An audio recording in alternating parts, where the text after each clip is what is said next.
الحمد لله رب العالمين والصلاة والسلام على رسول الكريم وعلى آله وأصحابه ومن استنى بسنته إلى يوم الدين. All praise is due to Allah, and may Allah's peace and blessings be on the last Prophet Muhammad sallallahu alayhi wasallam, and on all those who follow the path of righteousness until the last day.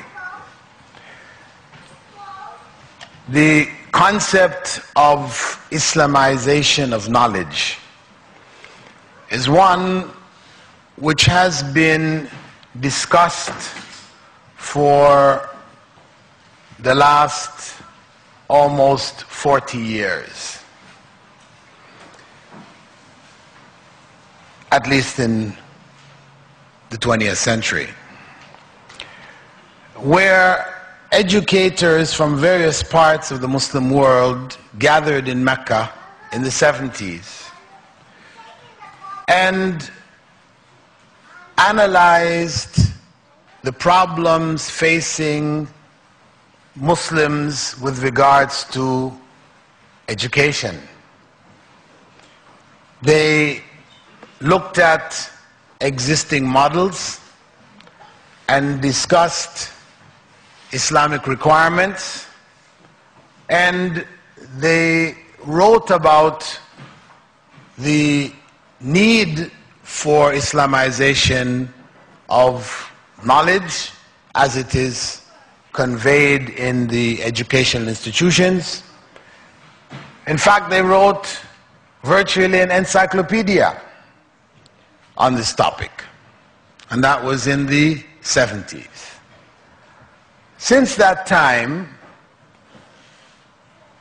a number of Islamic schools have arisen in Muslim countries, in the West in particular.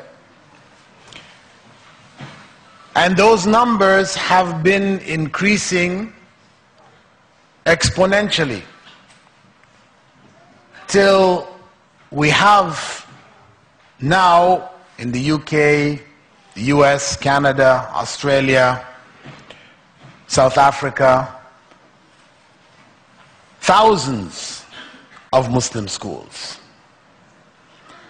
Though these numbers are still not sufficient to provide proper education for the ummah of these areas, it is a major effort in that direction.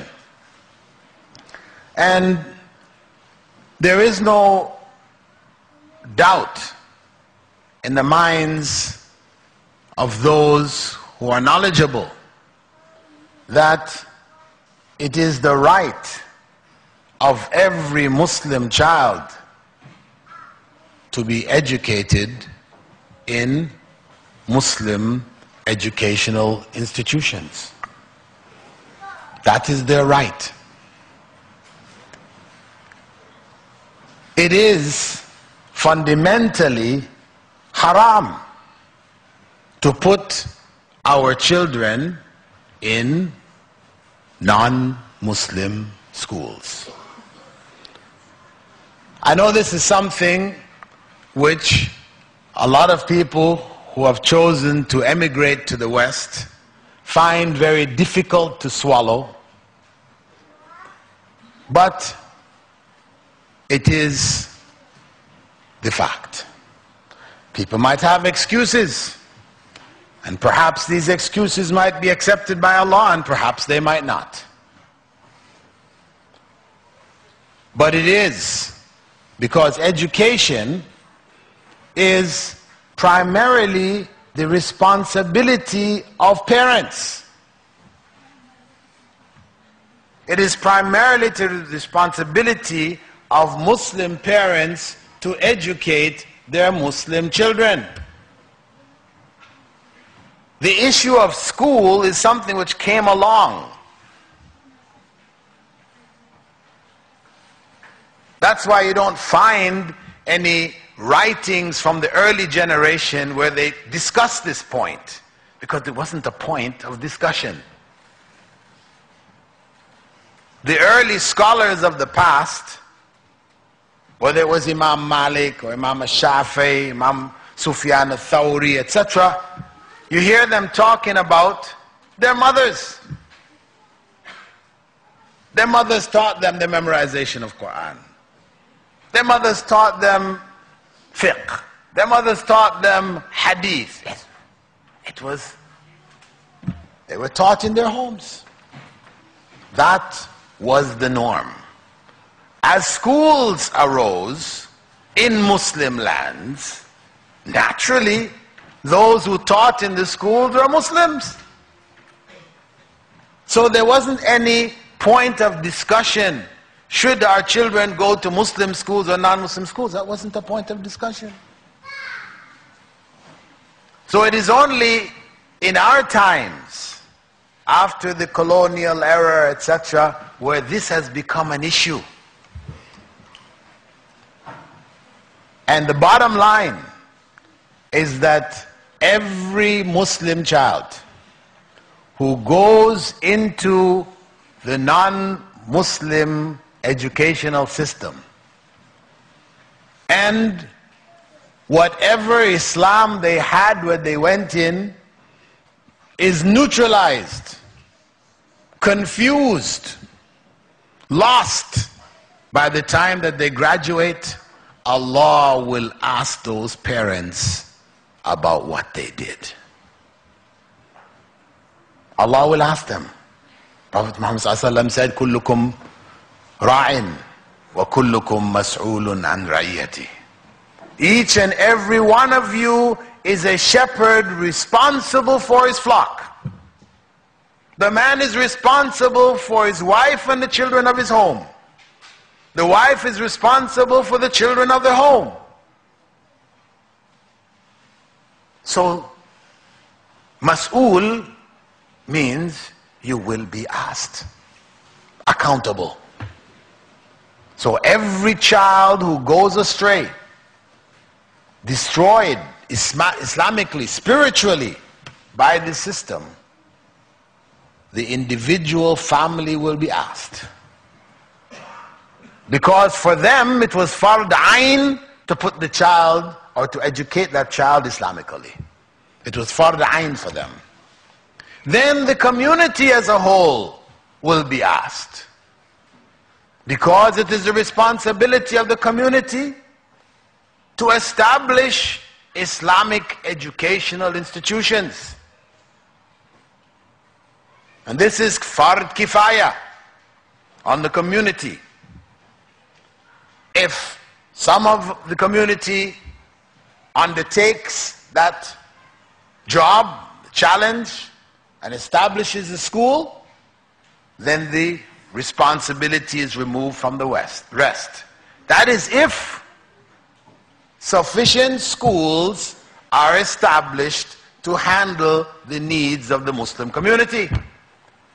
But if they're not sufficient, then the obligation remains on the community. That is the fact that we live with. A sin which the community carries for being negligent in this matter. But for those who are actively involved in the educational process, we are faced with other challenges. Alhamdulillah, in most cases, we have in many parts of the country today Muslim schools, meaning structures, buildings owned by Muslims. The administration is Muslim. Most of the teachers are Muslim. And the children in the school are Muslim.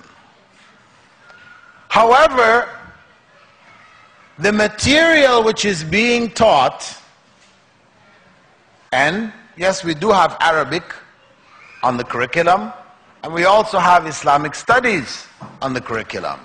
But the majority of the material which is being taught is still the standard material taught in government schools. So there is a challenge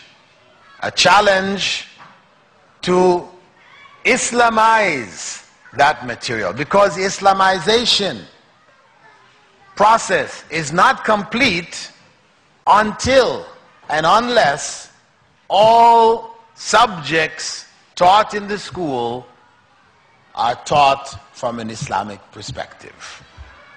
That is the bottom line. At that point, we can then say we have a truly Islamic institution. So, to look briefly at this process of Islamization, we this evening will briefly look at the 3 E's of education. The 3 main elements involved in the educational process: the educator, who we call the teacher; the education, that is the material which is being taught; and the educated, the student. Now, the basic philosophy behind the Islamic institution is fundamentally that the Muslim teacher is distinctly different from the teacher who happens to be a Muslim. This is one component.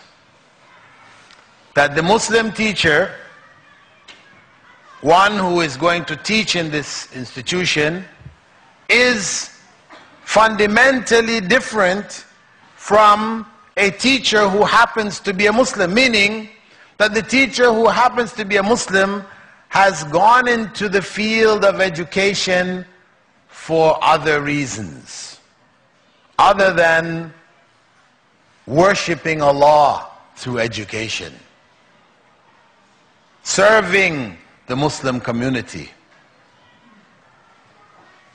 Their reasons have to do with materials, money, or prestige, or whatever other reason for which people go into teaching. It might be that they were trying to be a doctor or an engineer, but they couldn't get the marks. They didn't have the marks which were necessary for them to get into that field. So then, next best, okay, we'll become teachers. So, they are teachers by default. They could have been anything else. So the intent, the niyyah, is not for the sake of Allah. It's missing. Secondly, the Muslim school, and this is a problem that we are faced with, is distinctly different from a purely business venture which happens to be called a Muslim school. Because this is another thing we're faced with. That many of the schools out there are businesses, business investments. Those who are the owners or behind it, etc., are not really that concerned about serving Allah through education. They see a need, they see the Muslim community desiring, wanting Muslim school, so we say, okay, this is an area of demand, so we will be the suppliers. So we provide this institution. But our concern is profits. So we will cut corners. We will not hire the proper people to do the job. The cheapest ones we can get, these are the ones. It's the marketplace now, right? This is business. You know, we try to get the cheapest teachers we can, and of course, as they say, you pay peanuts, you get monkeys. So you don't get the quality that should be in the school. And the main concern is just roll them through. The more go through, the more graduate, the more profits we get. So the real concern in terms of standards, not be there. So a very important element is the school itself. And that's a whole another cup of tea. The trustees, the backers, the administration. The last concern in terms of our philosophy is that the Muslim student in the school and produced by the school should be distinctly different from the student who happens to be a Muslim. In the same way that the teacher, Muslim teacher, is different from a teacher who happens to be a Muslim. He could have been a Christian, a Hindu, or anything. Similarly, the Muslim student studying in the school, graduating from the school, should also be Muslim first. He should not be a student who happens to be a Muslim. He could have been anything else. Meaning, his character, her behavior is no different from the non-Muslims in their schools. If that's what we graduate, then the school is a failure. Financially, it may be a success. But Islamically, it is in fact a failure.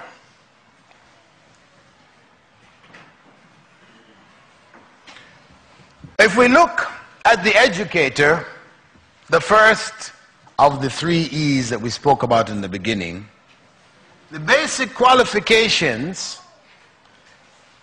will not differ from the qualifications necessary for a Muslim in any other field. Because we said the Muslim teacher is a Muslim who happens to be a teacher, and not a teacher who happened to be a Muslim. So if he could have been other than a teacher, he could have been a dentist, could have been a taxi driver, could have been anything else, then the basic qualifications are the same. So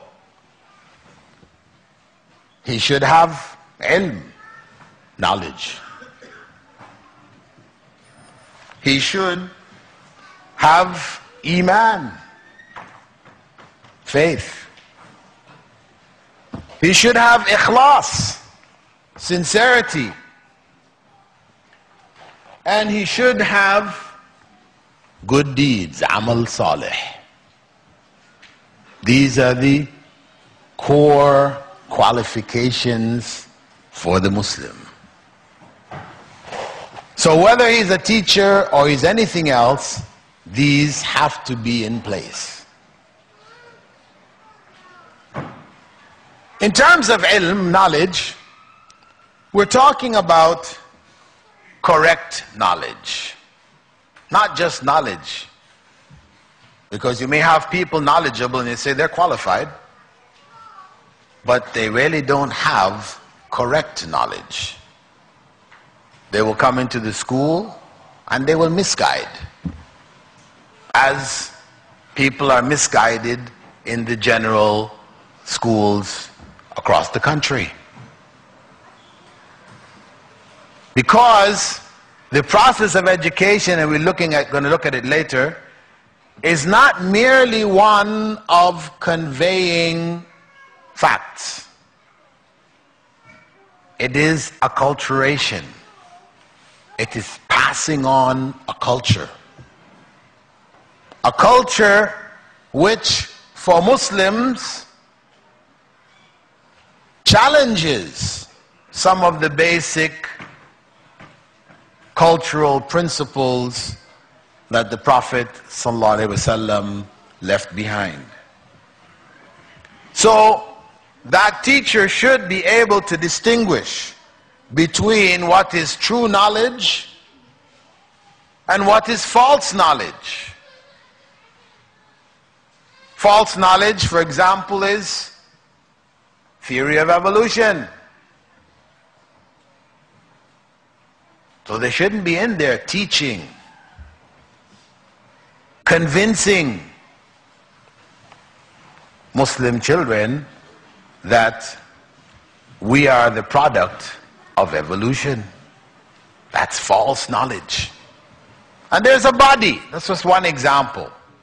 A common one which everybody knows. But there's a body of knowledge like that. Also, the teacher should be able to distinguish between useful and useless knowledge. Useful and useless knowledge. What do you mean by that? Well, useless knowledge is, for example, spending $12 billion to send a rocket ship to Mars, to land on Mars and gather up dirt on Mars and analyze the composition of the dirt on Mars. That is useless knowledge. It's not saying it isn't knowledge, but those who study in our institutions should understand that that is useless knowledge. Because if you spend $4 billion or $12 billion to find out the composition of dirt on Mars, and at the same time in your country you have more than 4 million of your citizens living in the streets, homeless people, more than 4 million of them in the United States of America. 4 million of its citizens living in the streets. And you spend $12 billion to find out the composition of dirt on Mars?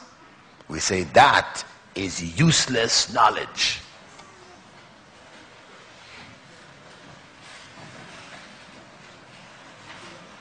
So, the teacher has to impart that. These are principles which are based on the guidance of Prophet Muhammad sallallahu alaihi wasallam. He used to make a dua, Allahumma inni a'udhu bika min ilmin la yanfa'. Prophet sallallahu alaihi wasallam used to seek refuge from knowledge which was of no benefit. Regularly. Allahumma inni a'udhu bika min ilmin la yanfa'. Knowledge which is of no benefit is either useless knowledge or it's false knowledge. Those are the two basic categories of knowledge which is of no benefit. So when we're involved in that process of teaching, it is important that the one who is going to teach has to have knowledge to be able to distinguish between the two. Also, that knowledge should be prioritized. Of course, the beginning point is the knowledge which we call fard ain, knowledge which is obligatory on each and every individual. Then knowledge which we would consider to be fard kifaya, knowledge which is obligatory on the community, but as soon as or as long as somebody learns or gains that knowledge, then the rest of the community are absolved. So individual knowledge, knowledge of Tawheed, that is primary individual knowledge. Knowledge of Salah, all of the obligations that are on us right now, 24/7, that becomes fard ain, knowledge which we must have. Detailed knowledge of Hajj, when you don't have the money to make Hajj, or it's not time for Hajj anyway, even if you had the money, not required. But when you have the money to make Hajj, it's obligatory on you, and the time for Hajj is at hand, then it becomes obligatory at that time. And we have effective knowledge transfer, that is, that one who is engaged, the educator, should be properly qualified for the vocation of teaching. This is fard ain for them. For the teacher, according to the Sharia, knowledge becomes compulsory when the obligation for an action exists. Knowledge of that action, when it becomes obligatory, like the Hajj I spoke about, then having knowledge of the Hajj itself becomes obligatory. Meaning that the teacher who is hired is not hired simply because they're Muslim, or simply because they're a relative of one of the owners or the trustees. You know, some of our schools are famous for that. People are in there teaching who have no qualifications, but they beyond family ties. So they've gotten in there not because they're the best qualified, but because they had the best connections.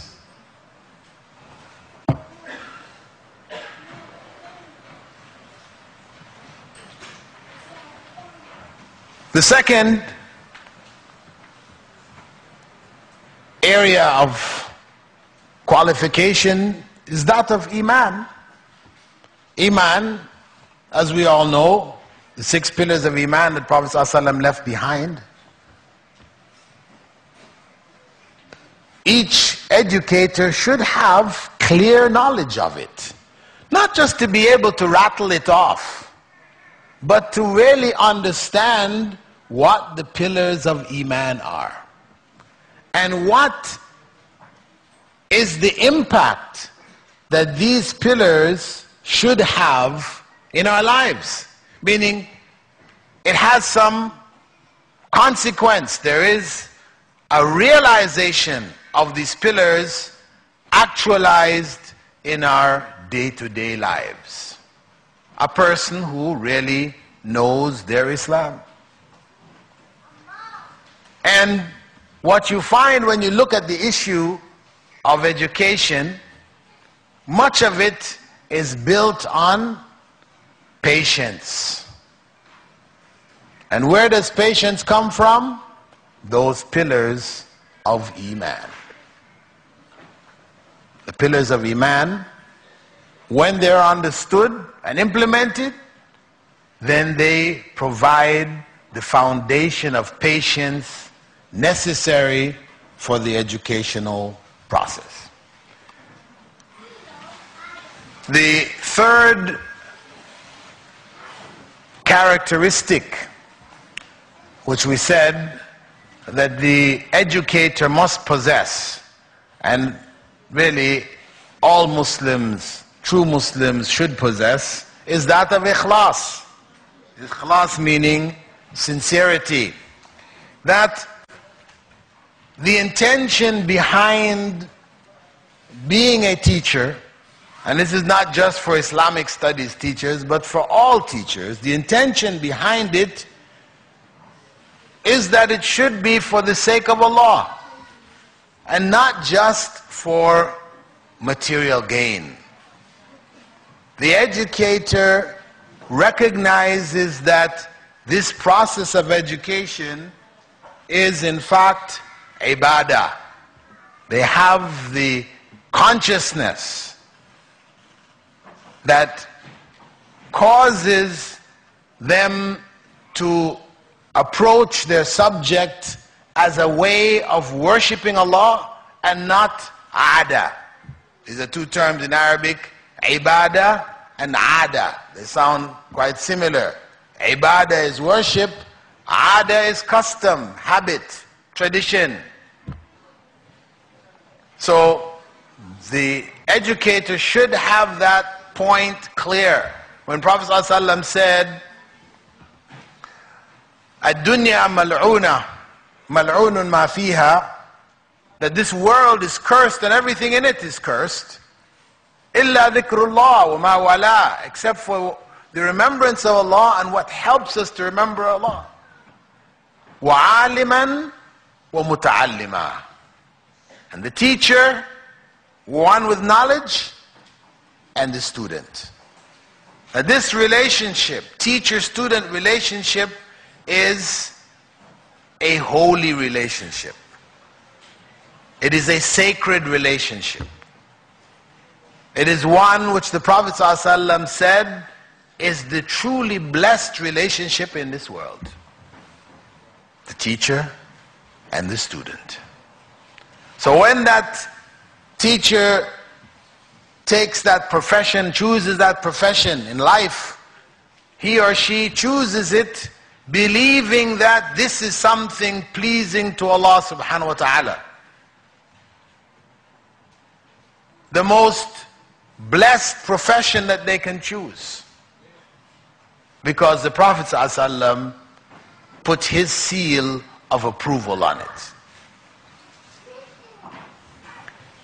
And also, in terms of ikhlas, the material which is being delivered must be delivered sincerely. As they say, teaching from the heart reaches the hearts. If we're really teaching from our heart, then we can reach those people who are teaching, the children, young people, etc. But if it's just from our lips, it's just a routine, it's something we do, we've been doing it for the last so many years, and it's just we're on automatic pilot, you know. We just come in, we do it, we're out. And we're just thinking about the paycheck at the end of the month, that's it. And who is it going to reach?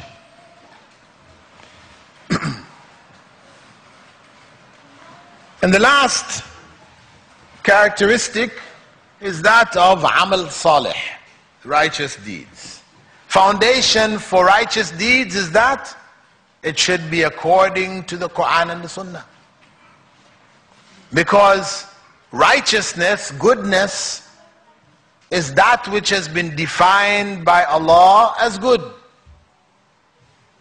That is the basis of what goodness is. And evil, corruption, is what Allah defined as evil and corrupt. That is the stable criterion. Otherwise, what people agree upon changes every day.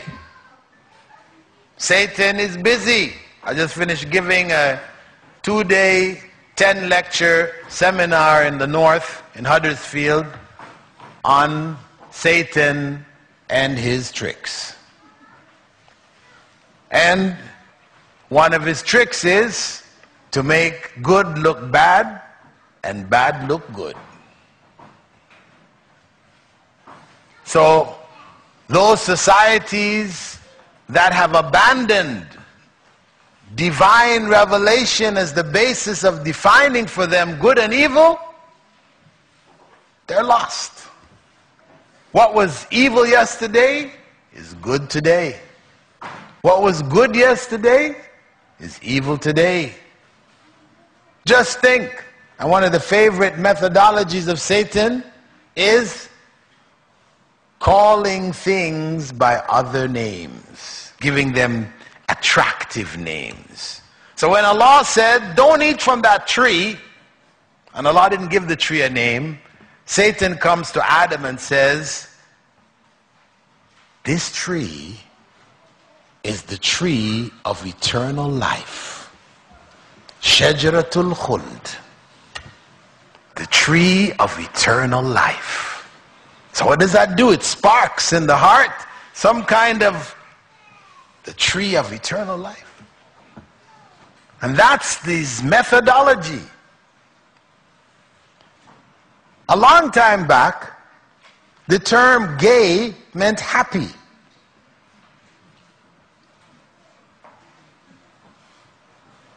Now, there's a bunch of people that they call gay, which are really wretched people. Wretched people. Gay is a misnomer. Interest used to be called usury. Usury has a kind of a nasty sound to it. Usury, you know. But interest, it's interesting. It's nice. So, the foundation for righteous deeds has to be revelation. And our basic source of revelation is the Quran and the Sunnah. And the pillars of righteous deeds, for that, the deeds done according to the Quran and Sunnah to be accepted by Allah, one, they have to be correct deeds, being done correctly, and two, they have to be based on sincerity. And for the teacher, the educator, righteous deeds should be by example. We want to teach the children righteousness, then we should be the example of righteousness. Be what we want them to be. Because if we're not, then they won't be.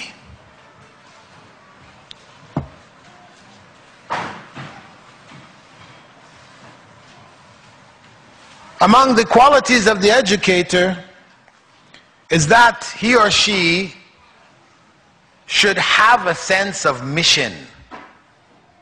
That they feel they have a mission to accomplish. They are driven by a mission. There is a driving force which is behind them. They feel a sense of responsibility. The children, the young people that have been put in their hands, that they will have to answer to Allah for what happens to these young people. They should be merciful. As the Prophet ﷺ had said, he is not of us who does not respect our elders and show mercy to our little ones. Mercy. Allah is Ar-Rahman Ar-Rahim. He didn't just use one description of mercy, he used two. Bismillah Ar-Rahman Ar-Rahim. Stressing the importance of mercy. And as the Prophet ﷺ also said, Man la yarham, la yurham. Whoever doesn't show mercy will not receive himself or herself mercy from Allah subhanahu wa ta'ala. So, that quality of mercy is essential. When we read about what happens sometimes, different places, in schools, where people take this as a job. We find them doing things to children, things we cannot imagine, because there is no mercy in their hearts. It's just a job. You read about these people who are being jailed now. 10 years, 30 years, 50 years ago, they were in charge of young people. And they abused them in unimaginable ways. And we wonder, how could people do these things? No mercy. There's no mercy there.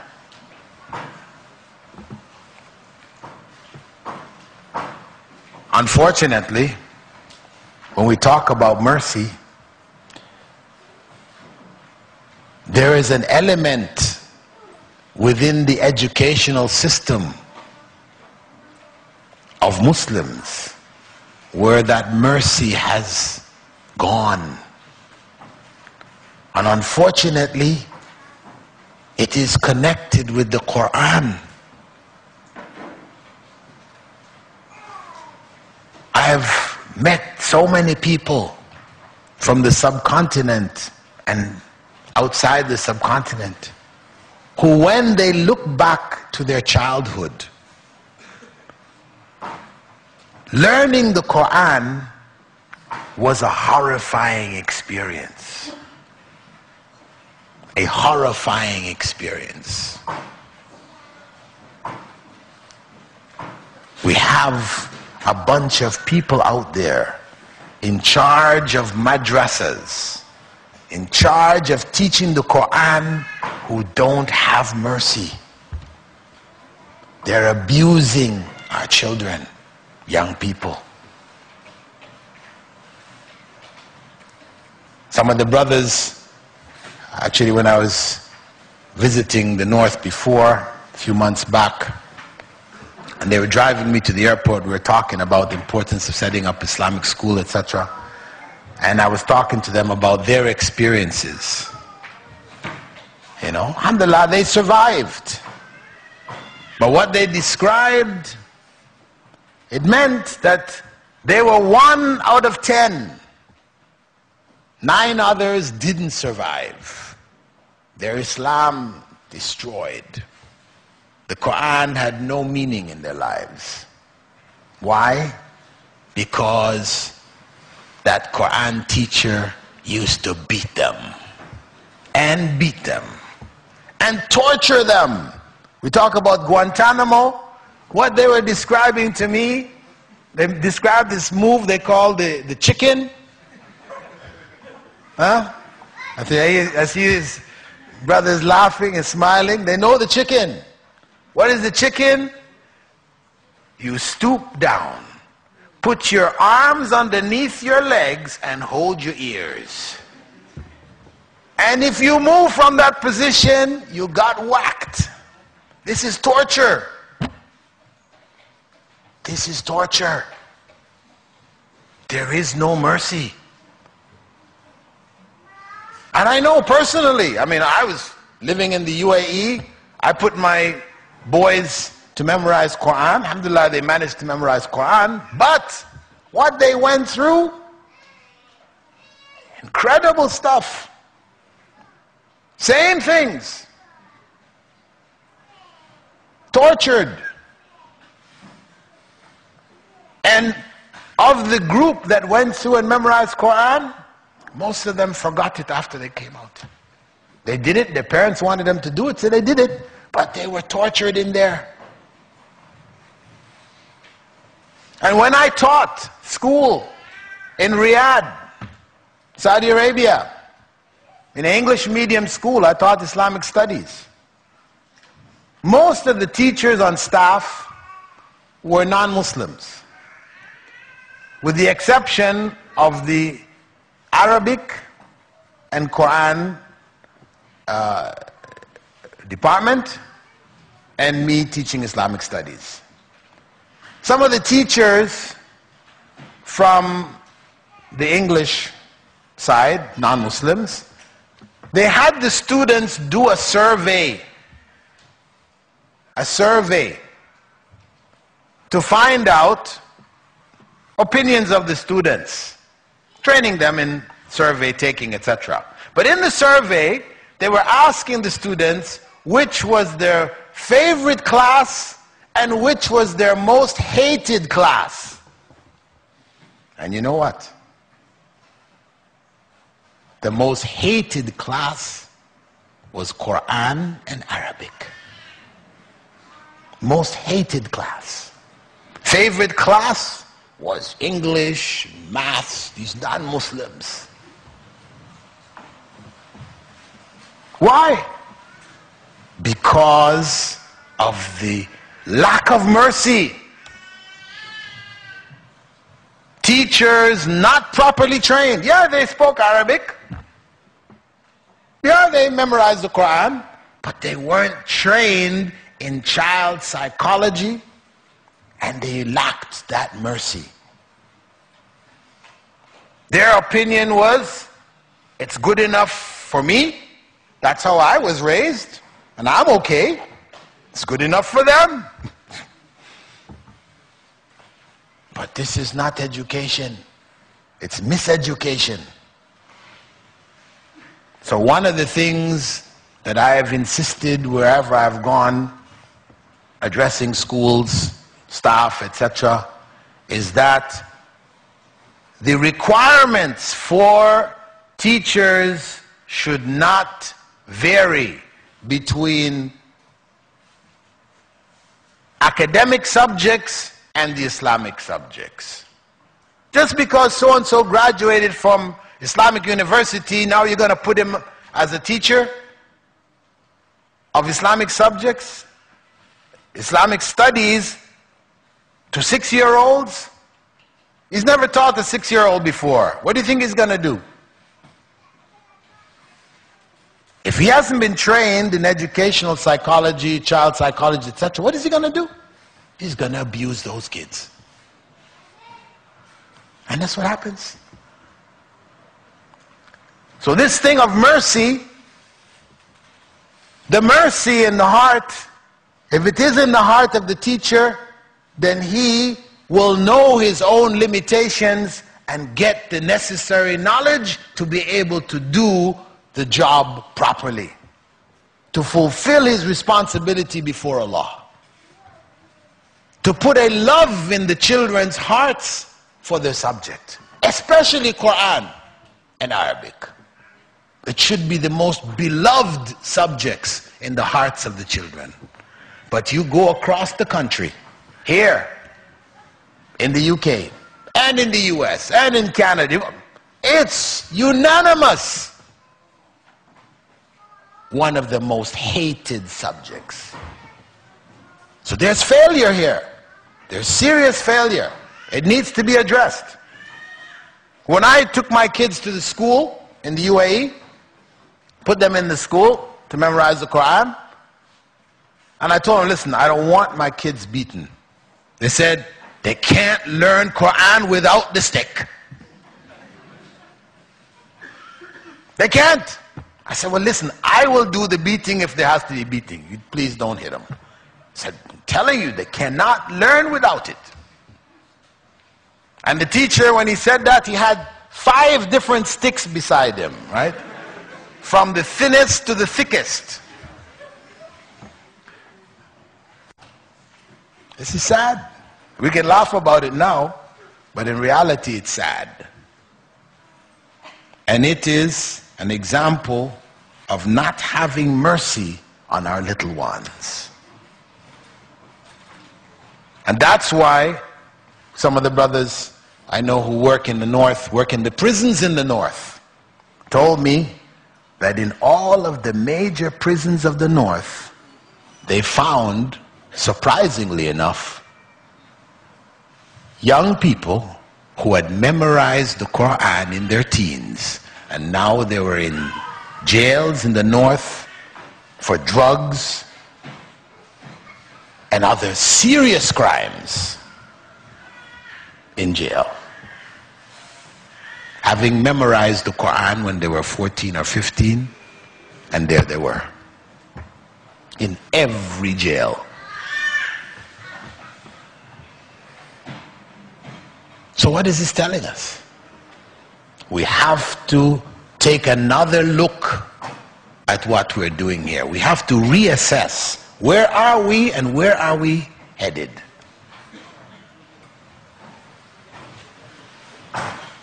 Justice. There should be, among the educators' qualities, justice. The children shouldn't feel that they are unfair. It is the nature of people to favor some over others. But the teacher cannot afford to do that. Cannot afford to be seen as favoring some over others. We want them to be just. We want them to graduate with a firm sense of justice. Then we have to show it to them. We have to be just in our dealings. And of course, care and concern. It is essential that the children should feel a care. You have teachers who will be teaching a student for the whole year and they don't even know the name of the student. What's his name? In the corner. No. We should know the names of all of the students. Know something about them. Know something about their families. Haven't spoke to their parents, etc. We're dealing with Islamic education. This is not a production line. We do care. There should be a sense of concern.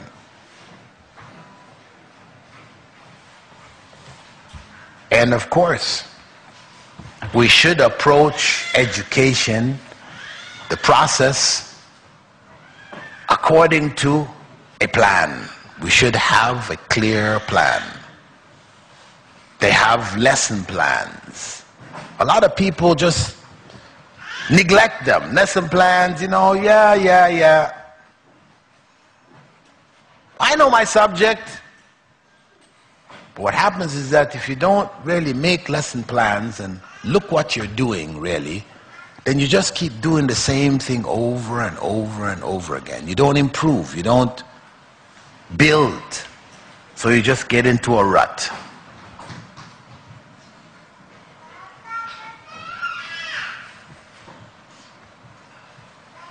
And of course, our actions in general, whatever it is that we want to convey, then we have to ourselves show it. As they say, actions speak louder than words. And kids will take teachers as the final word. How many times the kids come home, we try to tell them, and they say, but teacher said. Well, what teacher said was even more important. They're ready to obey teacher and disobey you. It has that. Why? Because they spend more time with the teacher than they do with the parents.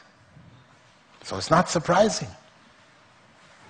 So it is very important that we be the best example that we can be.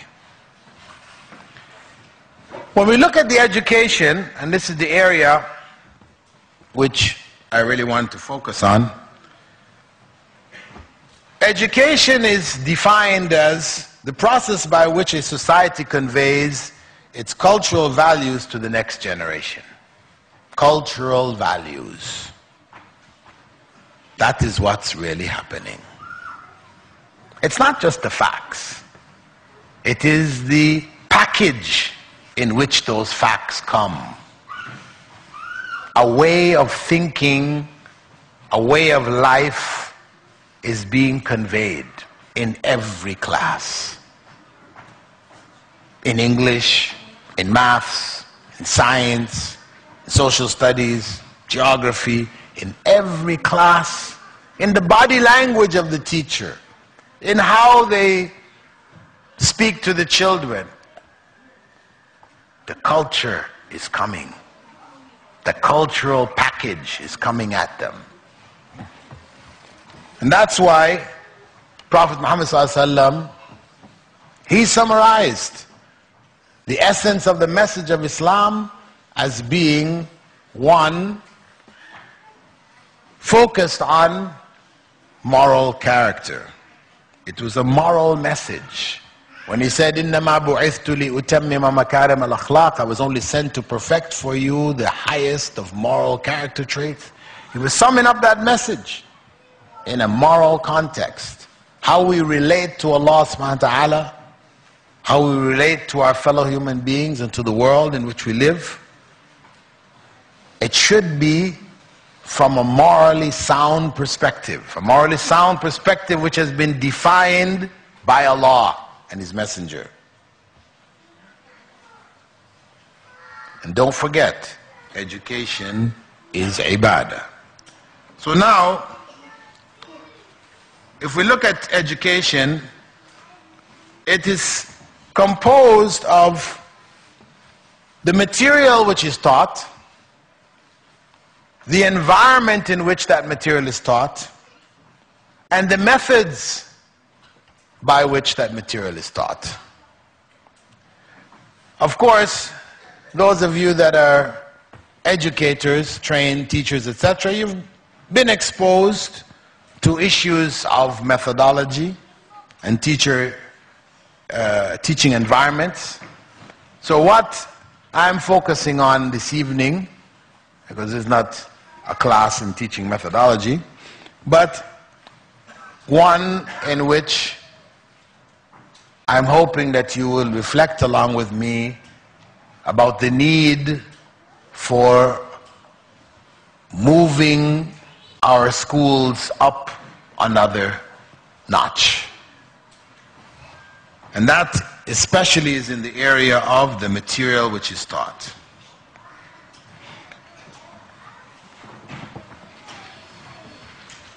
We should have Islamization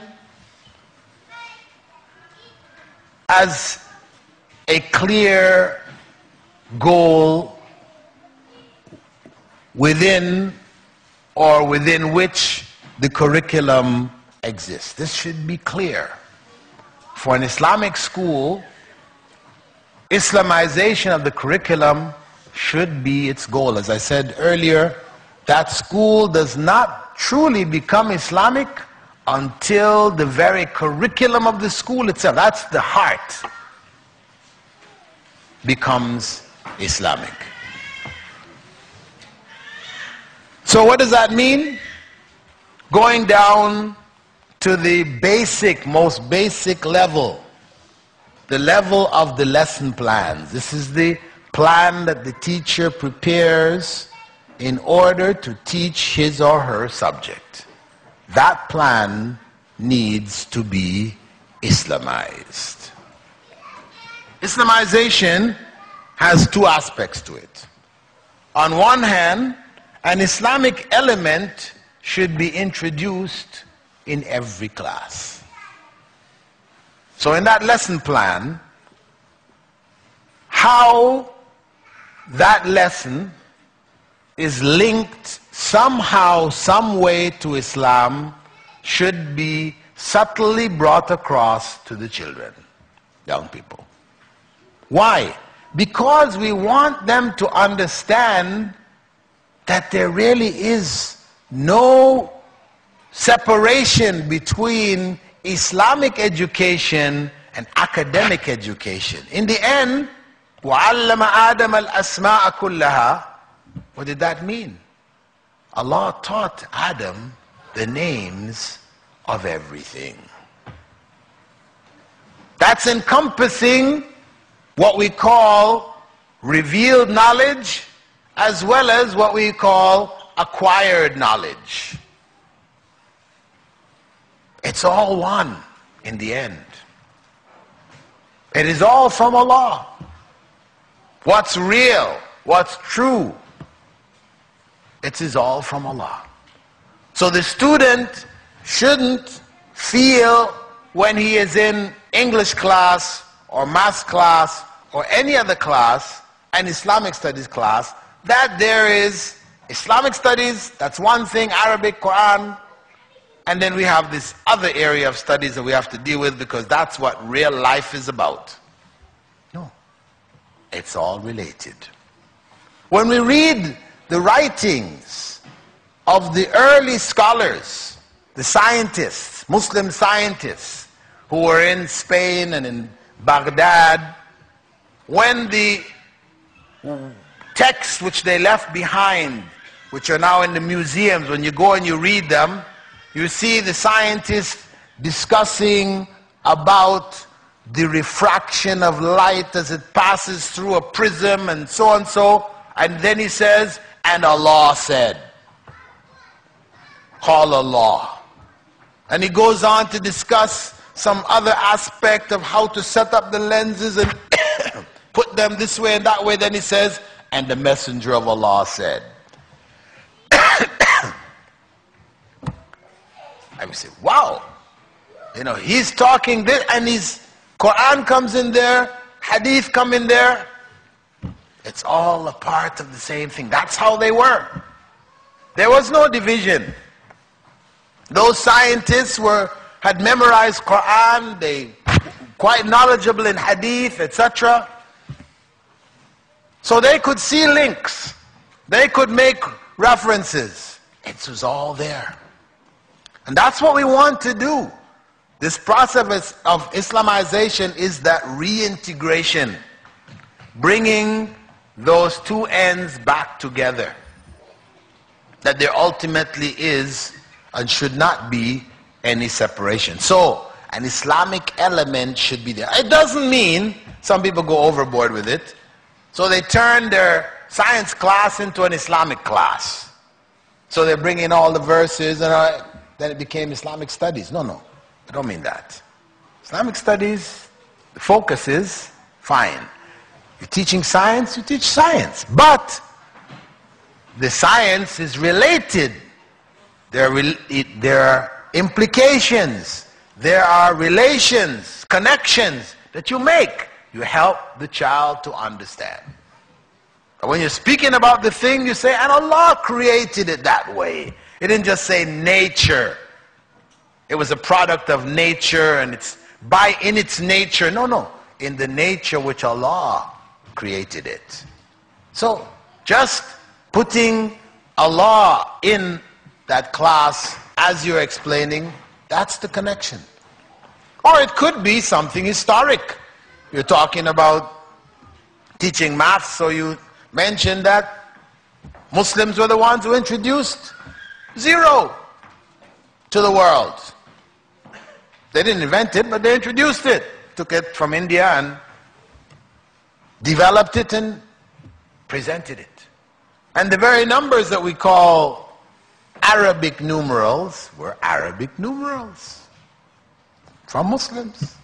So we can connect them historically, or we can connect them by the terminology that we use when we explain the class.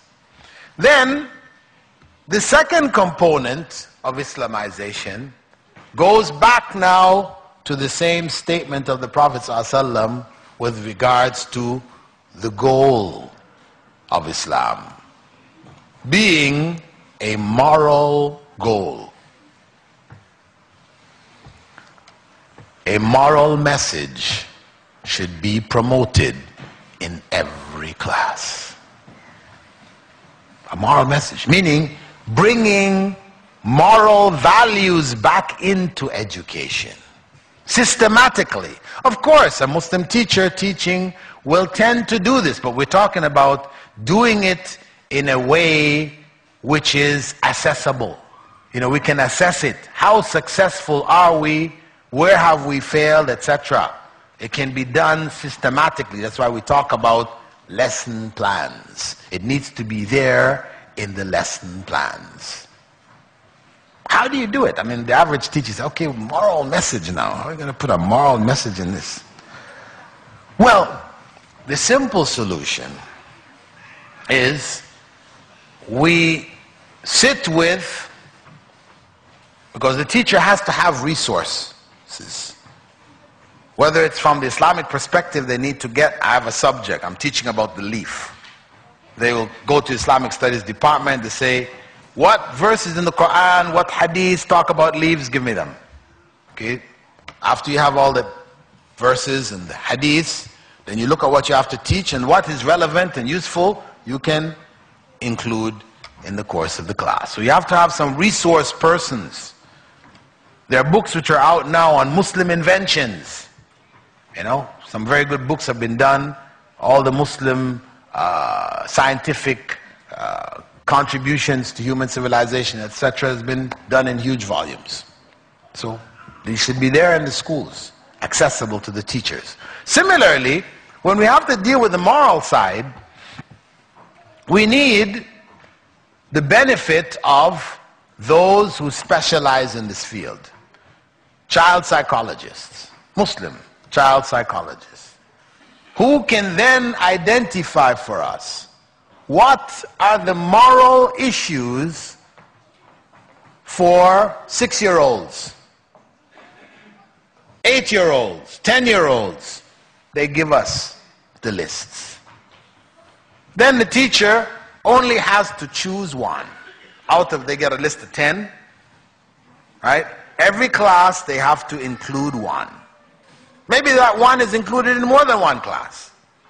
But you have 10 you need to indoctrinate the children with. So every class has a moral message. Now, how is that done?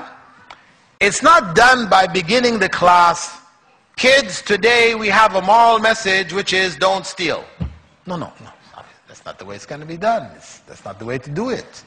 It has to be subtly worked into the class. Either the subject you're actually teaching has some way that you can include it subtly without the kids realizing he's teaching us a moral message. No.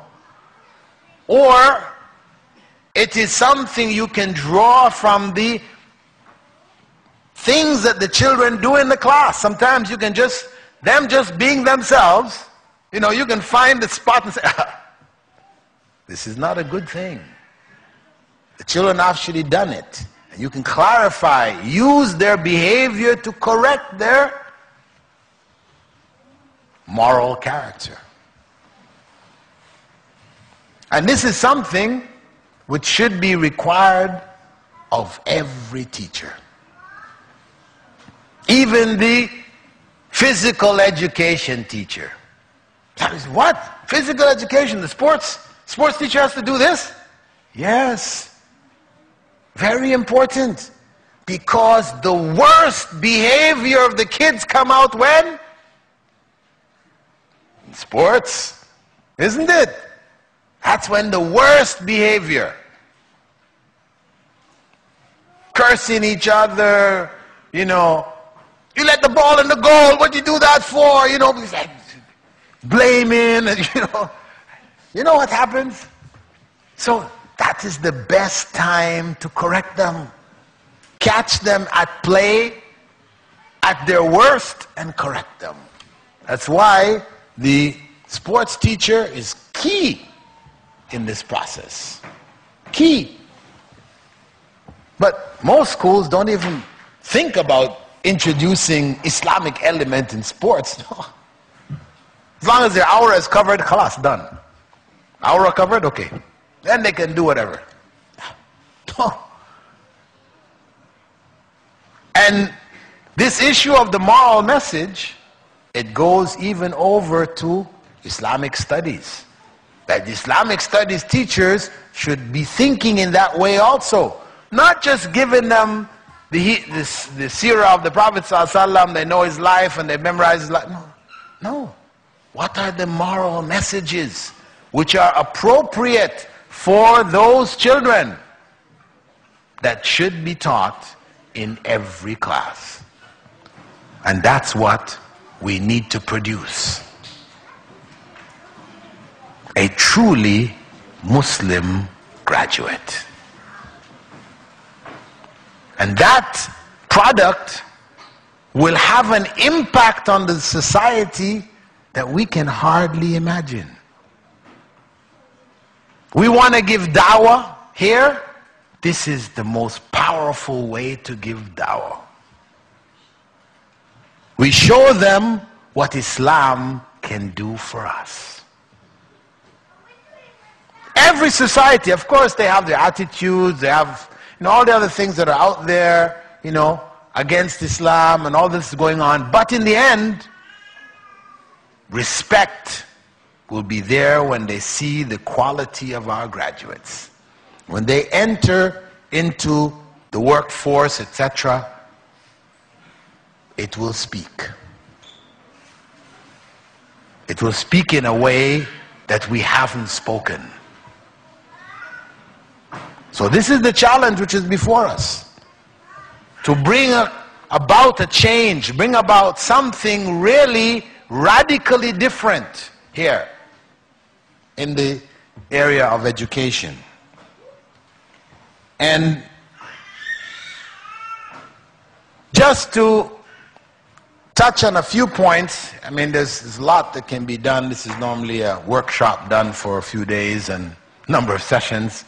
I'm just piling all of it in here at you. But just touching really the most important aspect. I wanted to just give you an idea, because some people, even after hearing that, how many of you here are teachers? Put your hands up, please. Teachers, school teachers. School teachers?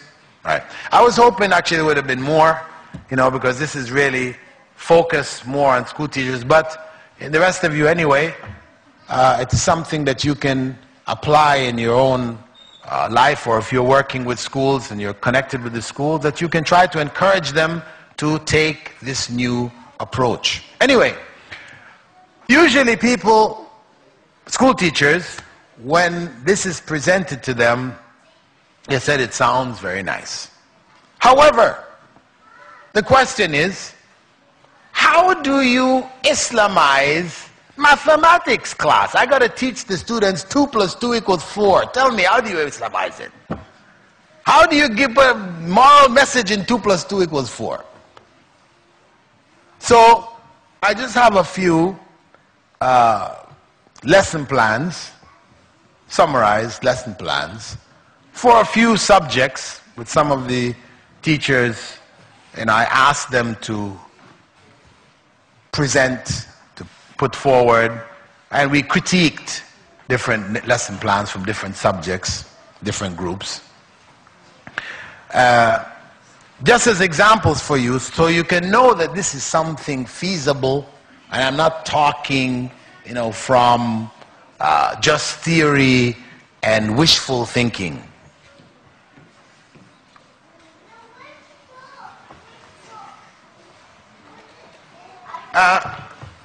This one is from a school where they call 8 and 9s a standard 3. Anyway, they have mathematics and they have addition. They have to teach, the objective is to teach the addition of a one-digit number to another one-digit number, like 2 + 2 = 4.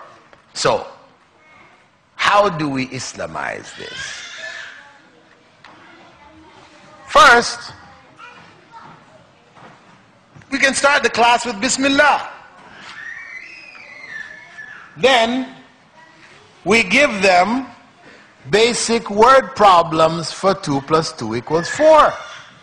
We say if one prays 2 rak'at of sunnah, of fajr, and 2 rak'at of fard, then what's the total number of rak'at have you done? 4 rak'at. Was that so difficult?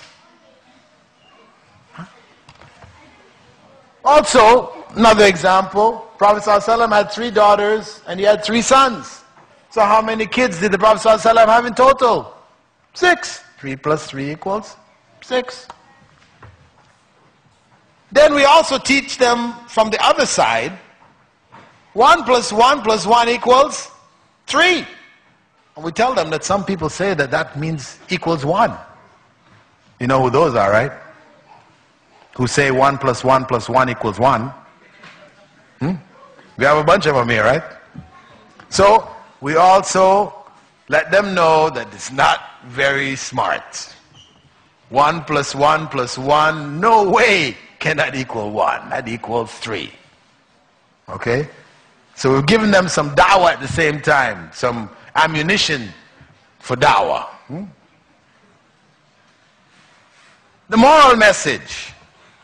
We give them a word problem, a story to illustrate the moral message. Ali has 2 riyals and loses 1 on the playground. So his mother, Sarah, gives him another 2 riyals. Later that day, a classmate, Khalid, finds the missing riyals and also returns it to Ali. Ali's mom is so happy with Khalid that she gives him a reward of 2 riyals. What is the total number of riyals that Ali has now? So we can put into that story as many moral messages as we want. There's a moral message in here to parents. Ali's mom. Ali lost his 2 riyals. What happens to most moms? Most Sarahs say, "What'd you lose the money for? I gave you that whack," and hey, take it easy. He didn't do it deliberately. He wanted the money. He lost it. Be merciful. Be merciful. So there's a message, a moral message there to Sarah, the mom, there too. That kind of reaction is not the proper reaction. We can add other factors in there. Khalid, who found the 2, when he went home, his father said, he showed his father the 2 riyals he got, real happy.